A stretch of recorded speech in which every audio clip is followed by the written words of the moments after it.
ஹஹ Shankar Jai Jaishankar subscribe பண்ணுங்க. ஸ்ரீ மகாபெரிவா திருவடிகள் சரணம். ஹரஹர சங்கர ஜெய ஜெயசங்கர. இன்னைக்கு அது அற்புதமான ஒரு நாள். உம்மாச்சி தாத்தா அப்படின்னு சொன்னாலே நமக்கு ஞாபகம் வரக்கூடியது நம்மளுடைய மகாபெரிவா மட்டும்தான். காஞ்சி காமகோடி பீடத்தினுடைய 68வது மடாதிபதியாக மகாபெரிவா இருந்தார். அவர் வாழ்ந்த காலத்துலேயும் சரி, இப்போ இந்த நிமிஷம் வரைக்கும் அவரை நினைக்கிறவா ஒவ்வொருத்தருக்கும் மனசார அருள் ஆசிய அனுகிரகத்தை அள்ளி அள்ளி கொடுக்கக்கூடியவர் மகாபெரிவா. இதில் சிறப்பு என்ன அப்படின்னு பார்த்தீங்கன்னா, மகாபெரிவா அவதரித்தது அப்படின்னு பார்த்தீங்கன்னா அனுஷ நட்சத்திரம்.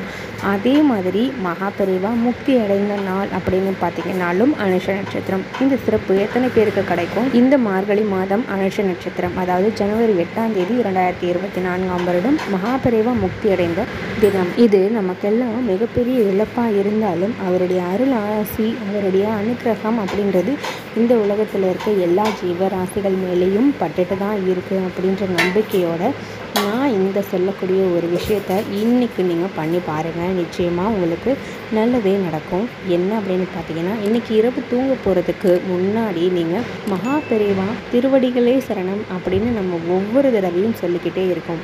அவர் வாழ்ந்த காலத்தில் அவருடைய திருவடிகள் நம்மளுடைய வீட்டில் ஒரு தடவையாவது படாதா அப்படின்னு ஏங்கிட்டு இருந்தவங்க நிறைய பேர். அவருடைய திருவடிகளில் ஒரே ஒரு முறை ஆசீர்வாதம் வாங்க முடியாதா அப்படின்னு தவிச்சவங்க எத்தனை பேர் இருப்பாங்க. ஊரெல்லாம் உலகமெல்லாம் சுற்றி சுற்றி நிறைய பேருக்கு அனுகிரகங்களை வாரி வாரி வழங்கின வள்ளலான மகாபெரிவாருடைய திருவடி நான் இப்போது காட்டுறேங்க. அதை நீங்கள் ஒரு தடவை இரவு தூங்க போகிறதுக்கு முன்னாடி தரிசனம் பண்ணி மகாபெரிவா திருவடிகளே சரணம் சரணம் அப்படின்ற வார்த்தையை மனசார நீங்கள் சொல்லுங்கள். இதை பார்த்துட்டு நீங்கள் அதுக்கப்புறமா தூங்குங்க. நிச்சயமாக உங்களுடைய வாழ்க்கையில் ஒரு நல்ல முன்னேற்றம் கிடைச்சே தீரும். மகாபெரிவா அருளாசி உங்களுக்கு நிச்சயமாக கிடைக்கும். ஹரஹர சங்கர ஜெய் ஜெய் சங்கர.